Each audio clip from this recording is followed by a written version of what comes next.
Let me ask you a question. What determines whether you feel happy or sad right now?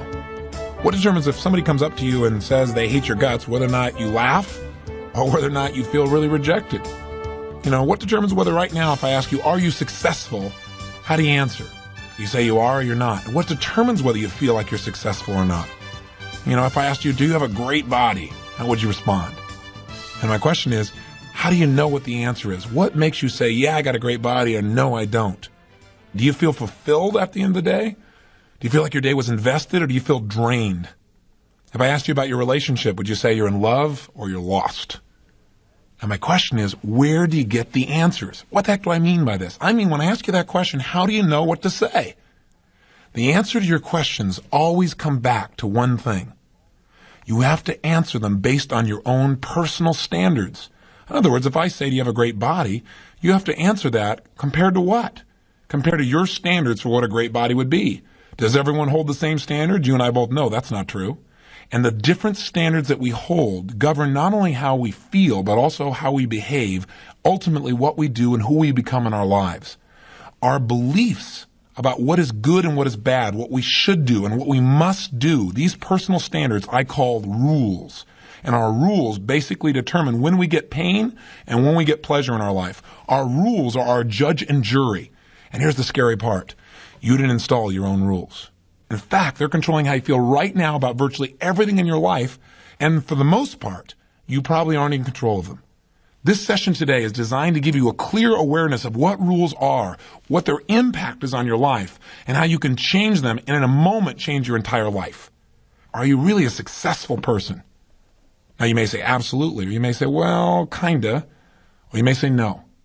The answer you're giving me is based on this rule, this thing in the back of your head that says, in order to be successful, you have to do this, this, this, and that. And it varies from person to person massively. I mean, do you know someone personally that you can think of who you think is real successful, but if you spend time with them, you found out they don't think they're successful? I mean, by your standards, you think, wow, this person's doing really great. They're making a difference in the world. They have a great family, great friends. They have a great career. But they don't feel like they're successful because they're not making $10 million a year, or they haven't gotten 8 billion people to change the way they think. These sound exaggerated, but in the real world, and in working with thousands of people, I can tell you that most people have a set of rules that control how they think and how they feel, that make it really hard to feel good and real easy to feel bad. And that's a great way to make sure for the rest of your life, no matter what you do, you could be winning and feel like you're losing because the scorecard you're using is unfair. It's unfair to you, and it may be unfair to your kids and to your spouse. It may be unfair to the people you work with in your environment. And I want you to be able to change that. So are you successful? Answer the question if you would. If you said yes, my question to you is, well, how do you know you're successful? Remember, how do you know is the way to find out your rules to virtually anything. What does it take for you to be successful? What has to happen in order for you to feel successful? And again, I'll repeat this many times because this is the second question to find out somebody's rules. What has to happen in order for you to feel blank? So if you want to find out somebody's rules for success, you'd say, what has to happen in order for you to feel successful? If you want to find out their rules for being a great lover, what has to happen in order for you to feel like you're a great lover? If you want to know the rules for being intelligent, what has to happen for you to feel you're intelligent? So let's go back to the question. What has to happen in order for you to feel like you're successful? People who tell me they're not successful in answering this question invariably have a long list of things that have to happen in order for them to feel successful. They have to be incredibly successful financially. They have to have unlimited income. They have to change the world. They have to have their kids be absolutely perfect all the time. They have to be in an emotional state of happiness at every moment from the time they wake up to the time they fall asleep. And if they're missing any of these things, they feel totally depressed and they feel like a failure. People who say they're successful usually have criteria, rules that are achievable. And the people that feel most successful have the rules that are the simplest and the ones that are within their control. The point is this: we can set up the rules of our life so we feel pain all the time, or we can set up so we feel pleasure consistently. I have a new definition of success. It's quite different than what I started out with several years ago. My idea of success used to be like this man's. I had to change the entire world overnight, have everyone be happy instantaneously because I showed up. Now, obviously, that's a great way to make yourself stressed out of your mind. What I've really decided now is success is real simple. That is, you're successful when you live your life in a way where you experience tons of pleasure in your life and very little pain. And when the way you live your life also causes the people around you to consistently feel tons of pleasure and very little pain. That's my idea of contribution. That's what we're really going to go for in this tape today. Now, let me ask you a question, though. What's the purpose of these rules? Why do we have rules in the first place? If rules can create so much pain, why even have them? Well, rules are important. Rules help your brain to answer the question it's constantly asking. It's, what does this mean? Is this going to mean pain in my life or pleasure? If somebody comes and says, I love you, you got to ask, what does this mean, pain or pleasure? If they say, I hate you, what does this mean, pain or pleasure? If I say, hey, will you go skydiving with me? Your brain's going to ask, what is this going to mean, pain or pleasure? If you say, yeah, I want to go skydiving, it's because your brain has decided that going skydiving means some kind of pleasure, some kind of thrill, some kind of adventure, something that you're really up for. If you say, no, I don't want to go skydiving, it's because your brain has decided that going skydiving probably means pain. It means potential death. You'd be maimed. There'll be some major problem. So our brain is asking this question at every moment. The only way your brain can get an answer is it's got one of two choices. Either it can go through every memory bank you have, every single situation you've ever had in your life, and analyze, well, gosh, in this situation it was good, in that situation it was bad. In this situation somebody said they loved me, but later on they did something where they rejected me. In this situation they said they loved me and it felt good. If it has to analyze every single experience you've ever had, it'll take your brain forever to decide what things mean, whether it's going to mean pain or pleasure, and what to do to get more pleasure or to avoid pain. So what rules do is they're a shortcut for the brain. They help us to make quick decisions as to what things mean and what we should do to get what we want out of our life. So their value is they allow us to speed up the process of evaluating how to make our life work. I mean, when someone smiles, your brain doesn't have to go through a long set of calculations to figure out what that means. You have a rule. Somebody smiles, it means they're happy. It means they like you. It means they're outgoing. It means they're friendly. It means no pain and probably some pleasure in your relationship with them. If somebody looks at you with a frown or they look at you with a deep, harsh stare, you have rules about what that means, and those rules answer the question instantaneously. The challenges that come with rules are many, and we're going to talk about those here and how to make sure that we lessen the challenge and maximize the benefit of them. But the most important thing to remember about rules is simply this. Rules are the controlling factor of at which moments you get pain and at which moments you get pleasure. And remember, everything you and I do as human beings, we do out of our need to avoid pain or a desire to gain pleasure. Everything. You're listening to this tape for those reasons. Either because you thought, hey, this will be entertaining, or I'll get something valuable that'll enhance my life. That's pleasure. Or you thought, man, I'm feeling like heck and I really want to get a boost. I want to get out of this pain. I want to avoid future pain. I want to learn some of these things. That is the drive behind our behavior. So our rules determine when we're going to get that pain or pleasure. And it's important to set up our rules in a way that empowers us and doesn't disempower us. Let me give you an example. A very good friend of mine is an extremely attractive woman. She's taken incredible care of herself throughout the years. She's fit, she's vibrant, she's strong. Now what's interesting is she has a best friend who's massively overweight. And she looks at her friend, our mutual friend, who's fit and thin, and she says, gosh, how come she's so lucky? She is not lucky. The difference in these two women is only one difference: rules. My friend who's thin and slender and attractive, her body's in shape. She's that way for one reason. She has a set of rules, very specific rules of what she must do every single day so that she can have these feelings, this body, this vibrancy for the rest of her entire life. Those rules include things like every single day I must exercise. And she has specific types of exercises she'll do. And she doesn't miss. And so her body reflects that.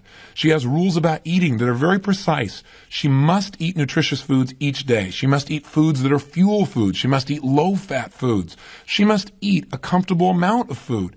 She has this huge list. When I ask her friend who's overweight, what must you do to be healthy each day? She said, well, basically eat good and, think right and, do the right things. See, with rules that general, there's no way she's going to be able to move forward and be as healthy as she wants. Now, my friend who's fit and healthy, when she doesn't follow one of her rules, guess what her brain gives her? Take a wild guess. Pain. The greatest source of pain is the pain inside ourselves when we violate our own personal standards. And she wants to avoid that pain, plus she wants the pleasure of feeling good. Not just the way she looks, but the self-esteem of knowing she keeps her commitments with herself. That makes her entire life feel better, not just physically, but emotionally, socially, spiritually. The woman who's overweight, because she has such weak rules, she doesn't give herself pain. If she overeats, that doesn't break one of her rules. If she doesn't exercise, that doesn't break a rule. So she never gets pain along the way. She has something much more treacherous. She experiences the massive pain of looking at the result of not holding any rules about health. Rules can empower and they can disempower. So let's make some distinctions on how to utilize them effectively. First of all, where did rules come from, by the way? Where do you think you get your rules? Did you sit down one day and say, I think these are the best rules I could set up for success so I'd feel successful? These are the best rules I could have so I'd follow through and really be healthy? These are the best rules I could have on how to make my relationships work? There are very few people that we could say this is true for. And most of them are people that have attended my seminars where we've actually done this and analyzed our rules. But I'll tell you where most of them have come from. They've come from punishment reward. See, you grew up in an environment, and if you did certain things that, let's say, your mom liked, boy, you got acknowledged. You got feedback, physical feedback, verbal feedback, emotional feedback, and you wanted more of that. If you did things that broke your mom's rules, you got pain, either physical pain or verbal pain or the pain of being ignored. Those experiences shaped some of our basic rules, and of course they didn't end at home. Just like values, they were expanded by the impact of your friends. They're expanded by the impact of how you grew up in school and what you got rewarded for and what you got punished for. Also, a lot of our rules we've modeled from other people. A lot of times when I talk to people, they say, gosh, I'm just like my dad, or I'm just like my mom. What they're really saying is, I look at my life the same way. I judge myself by the same standards. I use the same rules. And sometimes the rules their parents had made their parents unhappy. And now they're living by the same level of unhappiness because they're living by the same type of rules. And by the way, some of our rules we've gotten out of rebelling. Somebody had rules we hated, so we changed the rules. Said, I'm never going to live that way. I'm never going to put up with that kind of thing. And we did it out of our pain. I know I was talking to a woman on an airplane recently, sitting next to me, and I was talking to her about, what are some of the things that are most important to her in a relationship with a man, because she's thinking of getting married. Now, that it might be nice before you got married to find out what your rules are for someone you're going to be in a relationship with. Because whether you're aware of it or not, you're judging other people, you're holding other people to the rules that you have.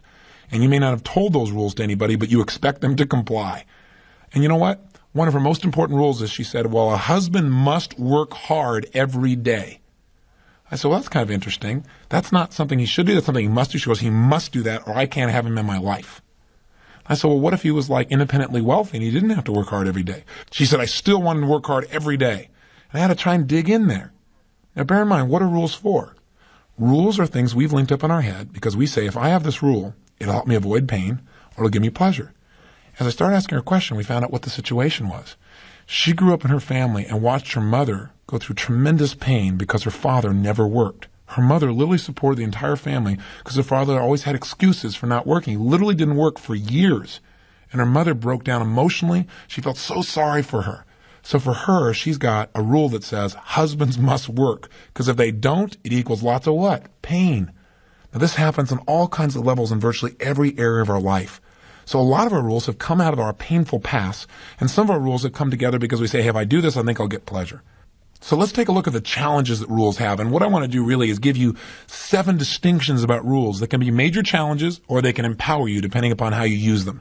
Here's the first most important thing to realize about this thing called rules. Now again, remember what rules are. Rules are our beliefs about what we must or what we should do in order to have a certain experience of pleasure or pain. Rules tell us, if I do this and this and this, then I deserve pain. If I do this and this and this, then I deserve pleasure. They determine what our brain is going to do to give us those sensations. Here's the first point for us to remember about rules. Every upset you've ever had in your life with another person has been a rules upset. Now think about what I just said. Every time you've been upset with another human being, the upset has not been about the other human being. It's been an upset about the differences you have between your rules about how things should or must be, how people should or must be treated, how someone should or must communicate to you, how that's different than somebody else's rules. Now see if you buy that idea. I think you're going to find it's accurate if you look at your real life. Think of the last time you're really upset with somebody. Now I know you've never been upset with anybody, but if you once had been upset, let's think of such an example.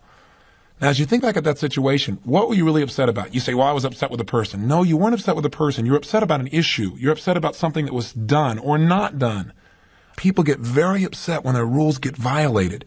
See, some people have rules about respect. And the rules for respect are, if you respect me, you never raise your voice.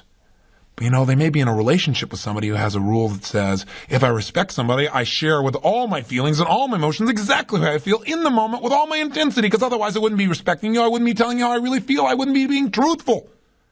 Can you imagine how these people feel when they get together? By the way, this was my wife and I when we first got together. We had radically different ideas of rules. Why?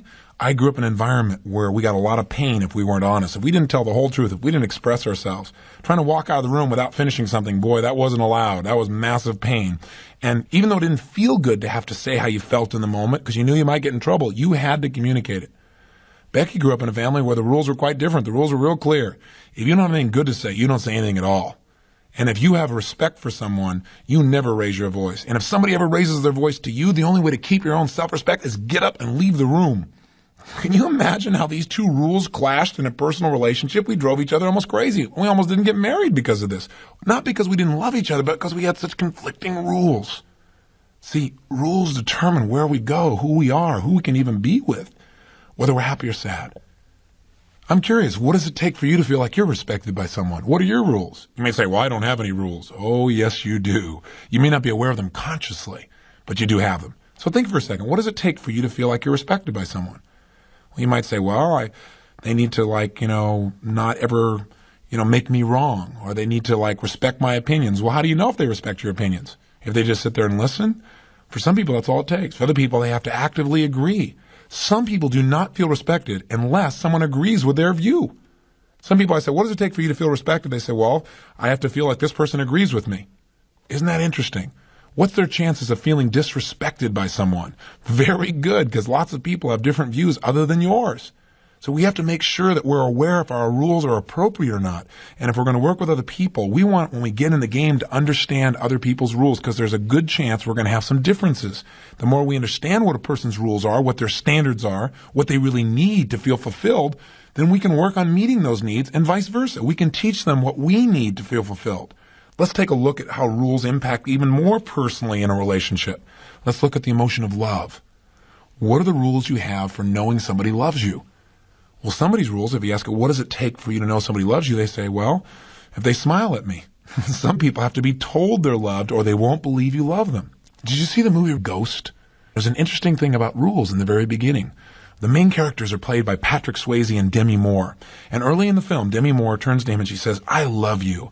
And he turns back to her and says, ditto. And she finally gets upset about it. And she says, you never say you love me.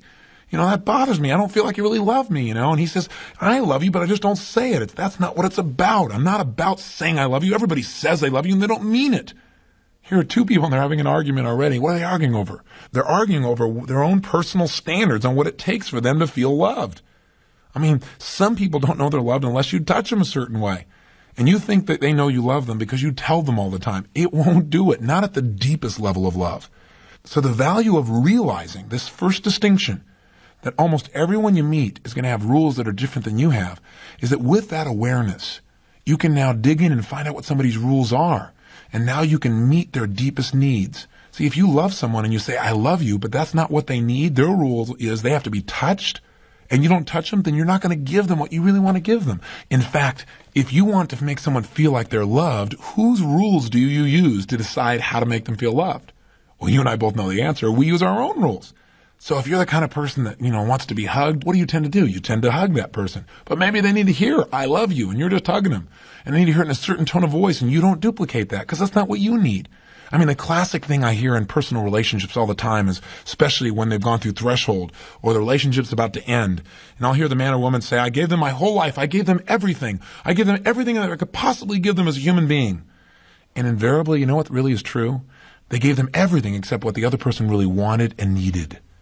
They met their own rules. They didn't meet their partner's rules. And if you want someone else to feel loved, you can't do it in your way. You got to do it in the way that meets their needs. I'll never forget, Becky and I were in the south of France. And one day, I came out of the shower and she handed me a towel. And I dried off, and I started to dry my hair. And then she handed me the hairspray.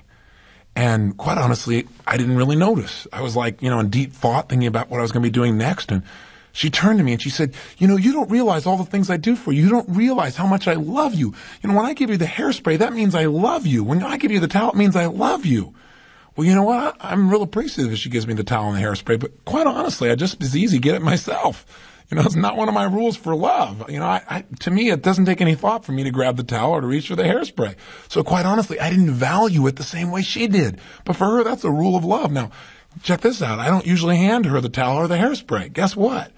That means that she feels a little like she's missing out. In fact, she said, boy, I would just feel so loved if you would give me a towel and you'd think to have the forethought to hand me the hairspray right when I'm done drying my hair and give it to me at that moment. I said, you got to be kidding me. That would make you feel loved? She said, yeah. I said, that doesn't make you feel loved. What makes me feel loved is when you say, I love you, in that certain tone, honey. When you say, I love you tone, and I just melt. That makes me feel it. Or when we hug and stuff, but not hairspray. She goes, yes, it is. That's love. So I started laughing. I said, okay. And sure enough, now I catch her. If I'm in there and I see her in the shower, I hand her the towel and I said, this means love. And every time she hands me the towel now, I grab it and I say, I know this means love. And I give her a big kiss. And what it allows us to do is allows us to appreciate people and understand people's behavior and connect closer with people. But realize, if you've got an upset with somebody, that upset is about breaking somebody's rules. Check this out, though. Have you ever been upset with yourself? Of course you have. Why? Why were you upset with yourself? Answer's simple. You broke your own rules. You've got rules for yourself about how you need to be, how you need to treat people, how much you need to grow, how much you think you need to earn, the kind of difference you need to make in the world. And when you feel like you've broken one of your own rules, I don't care how simple it is. Maybe it's like you're not to overeat, but you do. You give yourself pain. Now, some people give themselves a little pain because it's not that big a rule for them. For some people, certain rules that we break them, we beat ourselves up for days. Haven't you ever done that? I know I've been guilty of it, and it isn't always bad. Sometimes it's good to get a little pain because then you don't want to do that again. But the point is, if you ever feel angry or upset with yourself or someone else, realize it's a rules upset. And you know what that'll help you to do? You'll stop making the person wrong. You'll say, you know what? We just have a difference in rules. My expectations are that if you respect me, you do this and this and this. I know those aren't your rules. Tell me what your rules are. Let me understand them. Can we make a deal? Would you be willing to do this? Because it would make me feel respected. And I'd be willing to do that for you. You can change a relationship just by getting clear on the rules and be willing to play by them. Here's the second key distinction about rules. Remember that people's rules are not necessarily consistent. What do I mean by that? People have totally conflicting rules. You ever notice that? I thought that person is so darn inconsistent. Have you ever noticed that in yourself? Have you ever found yourself saying, well, I don't believe you should ever cheat on anything. And then one day, when you went to fill out your IRS form, you thought, well, that's basically what this means. Were you ever guilty of that in your past? Now, I won't tell the IRS, but were you ever guilty? Did you ever stretch it a little bit? See, the bottom line is all of us have these little sub-rules at times, and I'm for getting rid of them for the most part. There are places where sub-rules work, but let me give you an example. Let's say you and I want to play a game together, a game in life. Well, let's say the game, for the sake of the metaphor, is baseball. And I turn to you and say, hey, let's go out and play baseball together. You like to play baseball? And you go, yeah. You know the rules? Yeah. You do know the rules. Let's make sure we know. Oh, sure. There's 3 outs and you get these hits around. Okay, great. We understand. Let's play. And so we go out there, you and I, and we start playing together. And things are going great. We're having a good time. And all of a sudden, I'm up to bat. I got 1 man on, there's 1 out, and I hit a high pop fly. Now, my rules, and the rules you seem to agree to, were, if you catch a ball, I'm out. If you drop the ball, I'm safe. Which means, if you drop the ball, my guy on base is probably going to score and I'm going to win the game. So sure enough, I'm running like crazy. I watch you drop the ball. I'm excited. I'm on first base. My guy scores. I think I won the game. You come to me and say, no, you're out. I said, what are you talking about? You drop the ball. If you drop the ball, then I'm safe. Then I win. See, that's the rule. Rules are often language that way, by the way. They're if-then. If you love me, then you never raise your voice. If you respect me, then you do this. If-then. So the bottom line is you say, no. That's true most of the time. Except, I go, wait. What do you mean except? We agreed on the rules when we started this thing. Everybody knows what the rules are. I go, no, there's this other special rule. It's this thing we call this infield fly rule. And I said, I've never heard of this rule. I said, oh yeah, everybody knows this rule. Everybody plays by this rule. Here's how it works. See, if you have 1 man on or less, and you have 1 out or less, and I drop the ball, you're still out. Now I go, no way. There's no way. You can't bring up and make up these rules after we start the game. Now, while I'm talking about baseball, haven't you ever experienced this in a business relationship or in a personal relationship where you thought you guys knew what the rules were and all of a sudden they come up, yeah, but, or yeah, that's true most of the time, except, or like, I love you, except when you do this and this and this, then I get really angry with you. We all have these subsets of rules, and you have them within yourself just like I do, and they make us feel inconsistent. The point is simply this. If you're going to go through life expecting people to behave consistent with their rules all the time, you're going to be disappointed. Because you don't even follow that. Think about it. Inside yourself, you've got conflicting rules. I'll give you some fun, simple ones. You were taught things like, look before you leap. You were also taught, he who hesitates is lost. Now, how does your brain figure that one out? Or you got things like, absence makes the heart grow fonder. You also have things like out of sight, out of mind. And your brain is not sure what to do when you got these conflicting rules. And I'm talking about just simple, fun beliefs. Remember where rules came from. You had some pain in your life, and your brain said, I don't want to have this pain ever again. What's the rule? The rule for this is don't ever trust people again, because your brain linked up, I trusted somebody and got hurt. So if you trust people, then you'll be hurt. So you get this rule that says don't trust anybody. Now, how does that affect your life? Well, the problem is you're going to start to use that rule, and then you're going to think, if I don't trust anybody, I can't have a relationship. Now you have a conflict. You have rules that sometimes you'll use and sometimes you won't use them. You have some rules that are must rules for you and some rules that are shoulds for you. There's some rules that you will never violate. I call them threshold rules. For example, if I ask my friend who's really fit, what must you never do if you're going to be healthy? She said, well, you must never smoke. You must never violate your body with drugs. You must never. She has all these must nevers. When I ask her friend who's overweight, what must you never do in order to be healthy? She looked at me with a blank stare. She had no must nevers. So she's never in a position of giving herself major pain. She said, I think there are a lot of things you shouldn't do if you want to be healthy. You shouldn't overeat, and you shouldn't go without exercising, for weeks and weeks and weeks. And I said, well, do you do those things? She goes, well, yeah. I said, do you feel good about it? She goes, no, I don't feel good about it. So she gets a little pain, but not like threshold pain. For example, what would be a must-never rule for you in a relationship? If you said a husband or a wife must never what? A lot of people say must never have an extramarital affair. Some people, that's a should not. Would that affect their behavior in the long term? You bet. In fact, when I get people in relationships, if they're having upsets, invariably it's because they share a lot of rules, but for one person it's a must never or it's a must always, and for the other person it's a should. It's an important distinction then in the second point to realize people have conflicting rules. They have them within themselves and they're going to have them with you. And by the way, we all know who has the right rules, don't we? Who has the right rules? Whose rules are the correct rules? That's right. Yours are the correct rules. You know yours are the right ones. But the problem is the person you're dealing with in the real world has the exact same feeling inside. So maybe if we realize our differences, again, we can have that awareness, and instead of making people wrong, we'll realize that it's just different upbringing, different backgrounds, different rules, and we'll try and look for a compromise that works for both of us. In addition, if we realize we have these conflicting rules within ourselves, with that awareness, we can begin to pay attention and we can begin to make new decisions and create rules that really unify us. So we don't feel like we're being pulled apart in our life.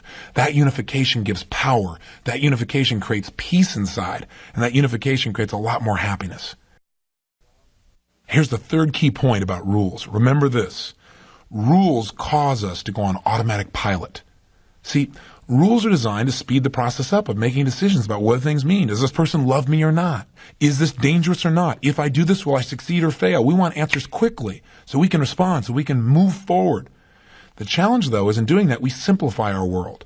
We start going on automatic pilot, or we start reacting instead of responding. Rules cause us to delete a good deal of our world. For example, if you have a rule that says, if somebody raises their voice, it means they don't respect me. And what you're going to notice is this person raised their voice and you're going to be all in reaction to the fact they don't respect you, and you're deleting the fact that maybe an hour earlier they were telling you how much they loved you, or they were complimenting you in front of somebody else, or they were trying to learn something from you. You're deleting all the other pieces of evidence that would cause you to know, hey, this person really does respect me. So be careful with your rules. Remember, your rules often make the world black and white, and the world isn't black and white. There's a lot of gray out there. You got to be careful to make sure those rules are empowering you by looking at things, and instead of reacting, if something happens that violates one of your rules, stop, take a breath, and ask yourself the question, am I reacting to this or am I responding to this situation? Is my rule appropriate in this situation? Are there other ways of looking at this that if I looked at it another way, I would feel respected, or I would feel loved, or I'd feel like things really could work between us? Don't let your rules control you. Make sure you control your rules. And let me offer you a little idea that might help you in relationships. If you feel like we're violated and you're real righteous because this person's doing the wrong things and they've broken the rules and they're the rules that everybody else has. Hey, by the way, did you ever notice in an argument, people can always show that there are 20 other people that believe the same thing they believe? We use social proof, other people to back up that our rules are the right rules. Hey, you can get people to back up the idea that killing people is the way to live. What other people believe doesn't matter. What matters is what empowers or disempowers you in a relationship. And I offer you this possible thought the next time you start feeling righteous. Ask yourself this question. Do I want to be right or do I want to be in love? That might be a good thing to consider in the future. Being right rarely makes a relationship better. Being in love, you may become more understanding, and you may just discover the difference in rules is not as important as the commitment you have for each other, your love, and your personal and spiritual growth that you're sharing together. Here's the fourth point about rules. Take the time to evaluate your rules and discover, are they empowering or disempowering you as a human being?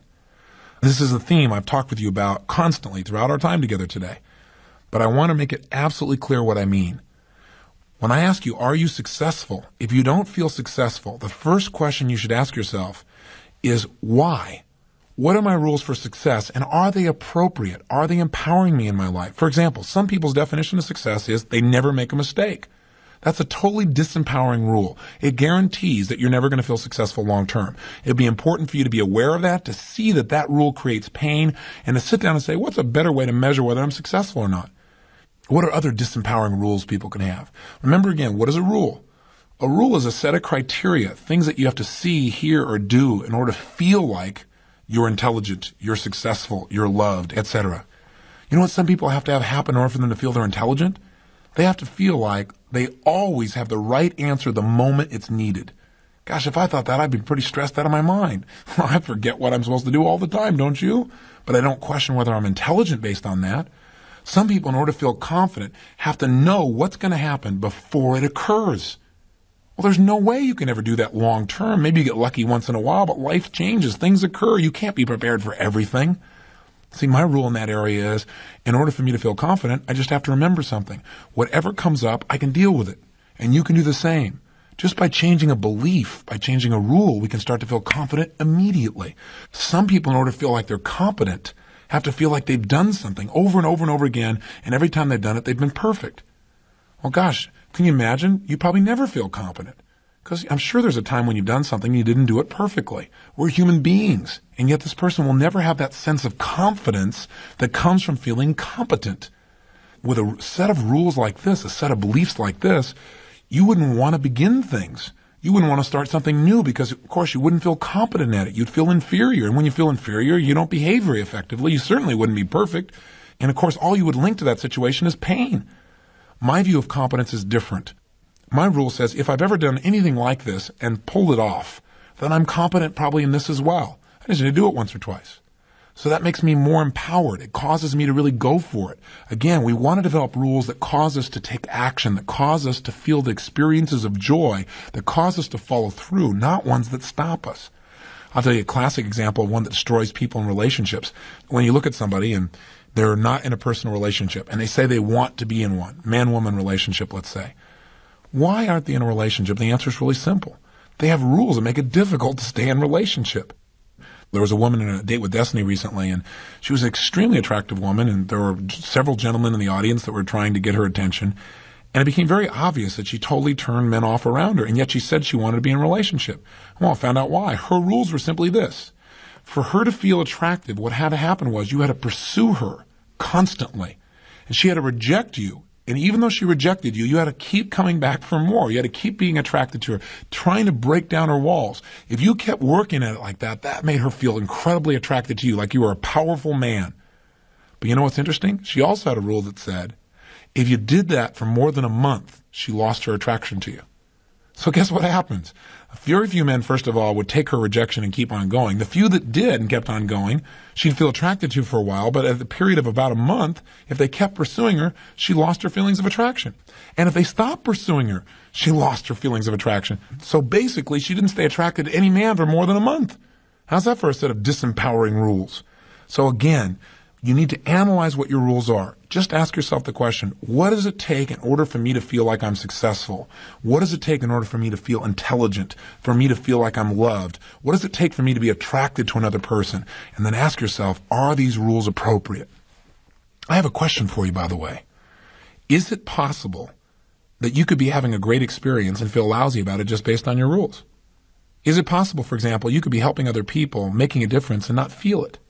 Sure, because you could have such stringent rules about how you had to do something perfectly that you wouldn't get the joy from it. So realize the power that occurs when we make a shift in our rules. When you find your rules are disempowering, change them.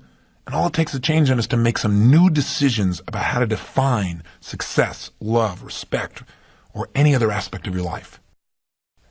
Here are the final 3 points. Number 5, don't expect people to live by your rules if you don't tell them what they are.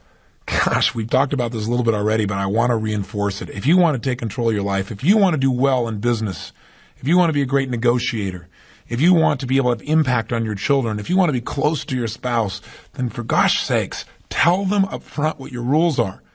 If I want to go into business with someone, the most important thing I do in the beginning of that relationship is let them know what the rules are from my perspective and see what their rules are. Say, listen, what does it take for you to know that our relationship's working? How often do we have to communicate? What's necessary? I'll give you an example. I was talking to a friend of mine who's a pretty well-known celebrity, and we were talking back and forth about different things and about rules, and he was telling me he didn't have very many friends. And I said, well, I see all these people around you who really do care about you. I'm sure you have lots of friends. I think you've just got rules that are pretty stringent about friendship. Maybe your friends aren't meeting your rules because you aren't telling them what your rules for friendship are. He said, well, I guess I really don't even know what they are consciously. I said, that's pretty clear. And one of his number one rules are, if you're really a friend, you talk at least 2 or 3 times a week. Now, gosh, I have friends all over the world, people who I love. Some of my best friends sometimes I don't talk to for a month just because of the intensity of my life and how I'm living and what I'm doing. And I also get an average of 100 phone calls a day. There's no physical way I could talk to everybody 2 or 3 times a week. There just aren't enough hours in the day.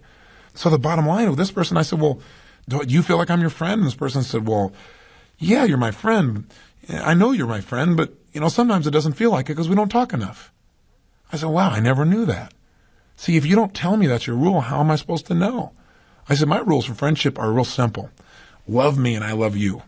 And whenever we get together, let's be absolutely with each other. Let's care about each other. Let's always be there for each other when we're needed. And let's think of fun things to do with each other. But I don't have a timeline. I don't care if it's once a week, once a day, once a month, once a year. All I care is that caring and support for each other. That mutual feeling of growth and expansion. So my rules are a little bit easier. So guess what? I have tons of friends. I have lots of friends. He has a long list, and I only gave you one of them, and that's why he felt like he didn't have very many friends. So think about it up front. And by the way, even though you try and clarify all the rules up front in a relationship, you're going to screw up.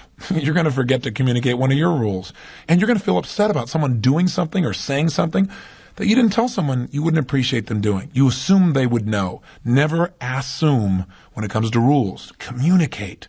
That's the key. I'll give you an example. Did you ever have a friend who told you something? They didn't tell you it was private. And so you thought it was a great example or a good idea. And so you try to help somebody else by sharing that experience with somebody else, a stranger. And then this friend of yours found out about it later on and got extremely upset. I've certainly had that happen. And you know what? It happened more than once. So I finally realized, hey, I need to ask people permission. Can I tell the story of what's happened with you so that I meet their rules? Some people say, oh, I don't care. Sure. Some people say, no, I'd rather you didn't. That's why it's important that when you get in a game, quote unquote, with someone, find out as many of the rules as possible. Remember this too. So much pain in our lives comes from the fact that we have expectations that aren't met. So if you let people know what your rules are in advance, you handle those expectations up front. Last night I was talking with Ken Blanchard. Ken and Marge and Becky and I got together and we had a great dinner and we were sharing ideas back and forth and we were talking about rules. And Ken shared with me the story of a couple of years back when he coached a soccer team. Now, Ken doesn't know anything about soccer, but he decided he wanted to coach a soccer team, and he got together with this other man who was a great coach. I think he said he was from Peru. I may be wrong about that, but the point was this man didn't speak very much English, but he was a phenomenal coach on the skills of soccer. So Ken said, I'll tell you what, you take on the skills side, I'll take on the human side, and we'll make this thing go. But we're going to make this really fun. So they got together, they got a team, but they didn't do what all the traditional coaches do, because Ken's real turned off by all these parents where it's more important for them to win the game than it is for the kids. And so he decided that instead of going with all the other coaches and going to the draft, that's where traditionally all these kids go out and try out and all these parents sit back who own teams and they try to figure out who they're going to try and get, the best kids. They said, you know what? They told the other coaches, we don't want to go to the draft. You guys just give us whatever kids you want. They said, what? You're not going to the draft? What are you, crazy? You have to do that. You must do that. Based on whose rules? Their rules, not Ken's rules. So Ken said, tell you what, it doesn't matter to me. It's fine. We'll just give us whoever you want to. Well, sure enough, in the middle of the frenzy of the draft, all these different coaches start picking the best kids, and they start feeling a little guilty. So they said, well, we got to give them some good kids. So they gave Ken and his partner 2 kids who were really good, but nobody wanted these kids. And the reason was these were real troublemakers. They were always bad sports or creating problems on the team. They didn't listen to instruction. So they figured, okay, they're good. We can feel like we've met the rules of fairness, but we don't want these kids. Well, Ken wasn't stupid. The 1-minute manager, he knows a little bit about people and what they do and how to manage relationships. And he did something absolutely brilliant. He pulled these kids aside. He called them on the phone first and said, I want to meet you before practice. Meet me at 31 Flavors. So they met at Baskin and Robbins, he and the other coach. And these two kids walk in trying to figure out what's going to go on. Every other team they've ever gotten on, they said, well, we know you're a troublemaker. You may be good, but you're not going to cause trouble on our team. That's not what Ken did. Ken has different rules about how to deal with people. He pulled them in and said, hey, what's your favorite ice cream? Got him a couple cones and said, you know what? I am so thrilled we got you guys because we weren't at the draft. We were lucky to get you. We know how skillful you guys are, and we want to make you guys our assistant coaches. You can imagine the response from these kids. What? Yeah, we need your help. We can't pull this thing off without you. We need your help to really make this thing fly. That's a different way of dealing with people, isn't it? So after setting up these kids as coaches, now they have all this self-esteem brewing within themselves, and they're setting up rules now. They start holding themselves to a higher standard. They start operating out of the rules that coaches have instead of the rules of troublemaking kids. Change them completely. Then Ken decided he was going to communicate to all the parents what the rules of the game were going to be on his team. So he asked all the parents to come to the first practice. And he said, we'd just like to share with you the goals that we have this year for the team so you can decide whether or not you want your kid to play on our team. And one parent said, well, our kid was assigned to your team. We don't really have a choice, do we? He said, well, of course you have a choice. Whatever you want to do, we just want you to be aware of how we're going to play. He said, we have 4 goals for this season. Goal number 1 is we want these kids to have great skills. We're going to definitely teach them to play soccer. And my assistant coach here is fantastic in that area. So we want them to be strong. Goal number 2, we want to teach these kids to play team. This is a team sport and life is a team sport. So we want them to understand they're not just an individual, but they got to interact with other people to win the big game. 3, we want to make sure these kids learn to be great sports. If your kid's got great skills, but he's a poor sport, he's going to have those skills on the bench. He's going to be sitting there because we won't have anybody in the team who's not a good sport. And 4th, we're going to have fun. Those are 4 goals for the season. We just want you to know what they are. One of the parents said, well, what about winning? And Ken looked at him and said, well, we're not about winning. That's not what we're doing it for. Well, you can imagine that violates a few people's rules who are involved in sports. He said, listen, we're going to win, but that's not what we're here to do. He said, we're here to teach these kids these first 4 skills. If we teach kids really the skills of soccer, we teach them to play team, we teach them to be good sports, we teach them to have fun. He said, we're going to beat a lot of teams. But he said, winning is a byproduct. It is not our goal. Well, some people got real upset about it. But at least they knew the rules up front. They got a chance to adjust to it. And you know what happened? They went undefeated that year. In fact, they had one game where the assistant coach wasn't there, and Ken didn't even know how many periods there were in soccer. And he said it was so funny. He was getting a little bit stressed about the idea, and he arrived at the soccer field, and guess who met him in the parking lot? His 2 assistant coaches. They said, Mr. Blanchard, we know you're probably worried about this, but don't worry. We'll handle things today. See, if you let people know the rules up front, you can have a lot of fun.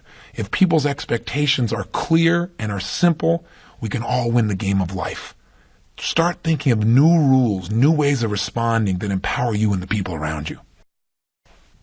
Here's point number 6. Too many must rules create a tremendous amount of stress, both for yourself and other people. Let me give you a classic illustration of this. Think of the rules that we had in our society for women, say 20 years ago. The overall rules of what did it take to be successful? Well, most people would offer some set of rules that would sound something like, well, what you must do really, a lot of things you could do or should do, but what you must do is take care of your family, make sure they're in great shape. Is that the only must rule that women have given themselves in today's society? No way. Women today have to be super women. They have to do everything and be perfect at it all. They got to not just take care of their family and their friends, but they got to have the perfect body. They got to contribute. They got to stop nuclear war. And they got to be the ultimate business person on top of all the above. I mean, think about that. You think that might create a little stress in your life, having that many musts in order for you to feel successful?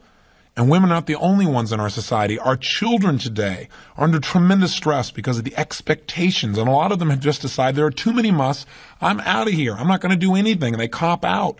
See, if we get too many musts, we just want to leave. We don't want to play the game anymore. We lose our enthusiasm and our passion for life. See, high self-esteem comes from feeling like you have control over events, not that events have control over you. And when you have this many must rules, the chances of them being violated is great. You're not going to feel like you're in charge of your life. You're going to feel like you're in reaction. I'll never forget the advice I heard given by 20 families, all of which had quintuplets. This is a program on CNN. And they asked each of the parents, what has been the most important thing you've learned that's given you guys sanity throughout this time? And the one message that was echoed again and again was simply this: don't have too many rules. Because with this many bodies in motion, this many different personalities all at the same time, if you got too many rules, you're going to go crazy, because the law of averages says they're going to be violated constantly, and you're going to be in stress, being in reaction to all this stuff. And I thought, well, it doesn't just work with quintuplets, it probably works in life. If you really want to succeed, make it so you don't have too many must rules. Have a few shoulds. Make the must the ones that are worth giving yourself pain for if you don't follow through. The ones you want to make sure you follow through on. And other ones, make them shoulds or coulds and create a life that has a little bit more space for yourself. And here's our final point, point 7. Make sure you have plenty of must rules. How's that for a nice contradiction? The point is this: we need some must rules to make sure we'll follow through, that we'll take action. Remember the example we talked about earlier. Anybody who is fit, anybody who's healthy has some pretty strong must rules about how they got to eat, how they got to live, how they have to exercise. So we all need some structure. We all need something. The human spirit needs to resist against something that causes us to be stronger. And rules can be that context. They can get us to follow through. They can get us to cause ourselves to grow and expand. And what rules really are, again, are personal standards. And if we don't have any standards for ourselves, we won't expand. So life is a balance.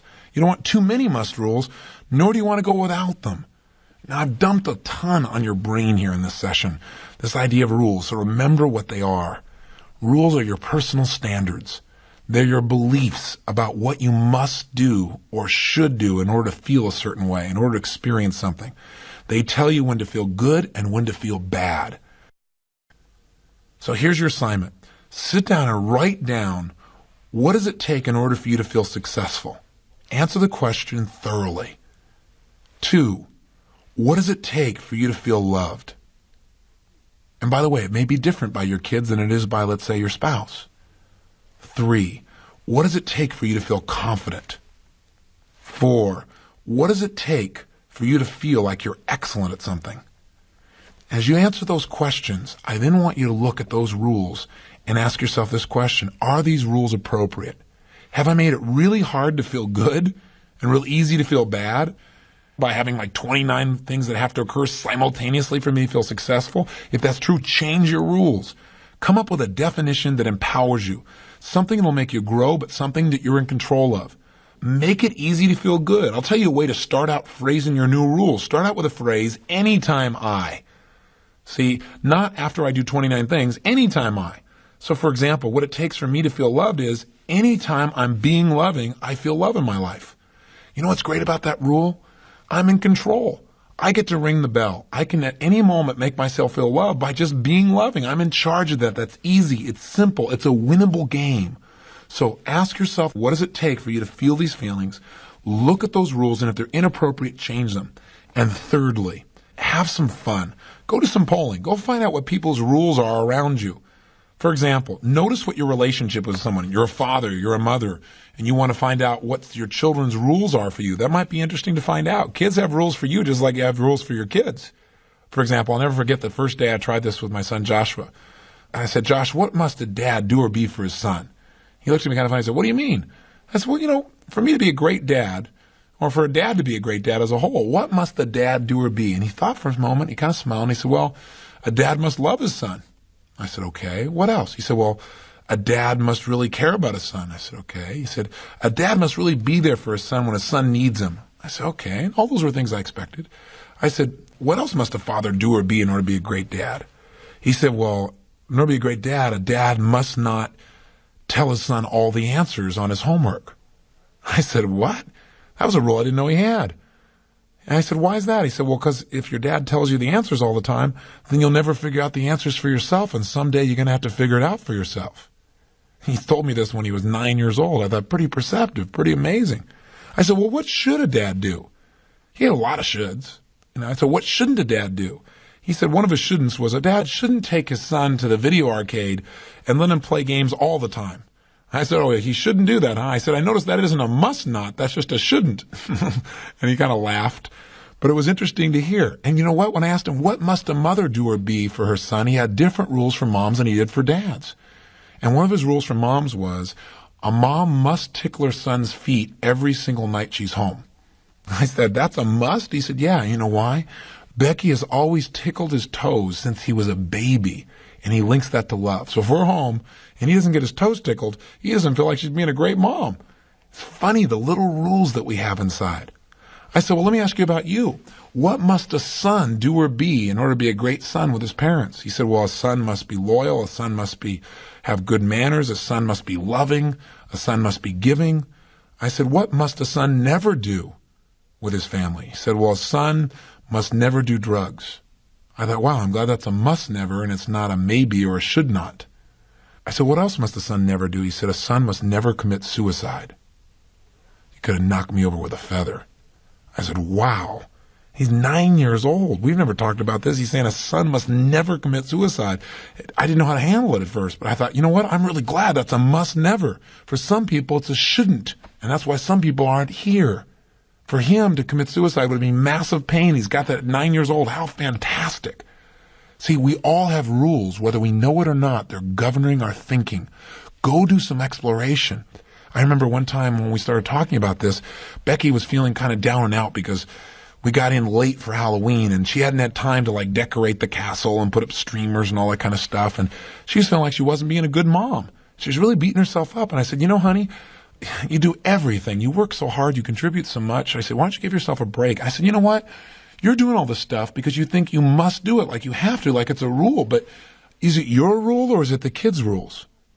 I said, do you think they must have it? She said, yes, they've always had it. That's how they know. That's how they know I care. I said, why don't you go take a poll? Why don't you go ask them, what must a mom do at Halloween for them to feel like it's a great Halloween? You know what? Their rules have changed as they've gotten older. Our rules do change as we live our lives. And you know what? Becky found out that these weren't their rules. They were her rules. She felt like she had to do things in order to feel like she was a great mom. And you know what? She finally just got off of it. And she didn't need to do that. We did other things that made the kids really feel fulfilled. The same thing at Christmas time. We have some people that sometimes come and visit with us at Christmas, and now what we do is we find out what are their rules for Christmas. What has to happen for you to feel like this is a great Christmas? Some people have to like sing songs. Some people have to like make cookies. We're not into cookies, but we did that with somebody because that's what makes them feel loved. That's their rule for that. For some people, they don't celebrate Christmas. They celebrate Hanukkah. It's a whole different frame. And obviously we want to meet their rules. And what we do is we get together and try and meet everybody's rules so everybody's happy. You can't do it always. But if you're conscious and you know what the rules are, you can win. If you don't know the rules, you're guaranteed to lose. You're going to violate them. If you understand people's needs, you can meet them, and every relationship in your life will be expanded. Understanding rules can allow you to eliminate most of the pain in your life and increase the pleasure.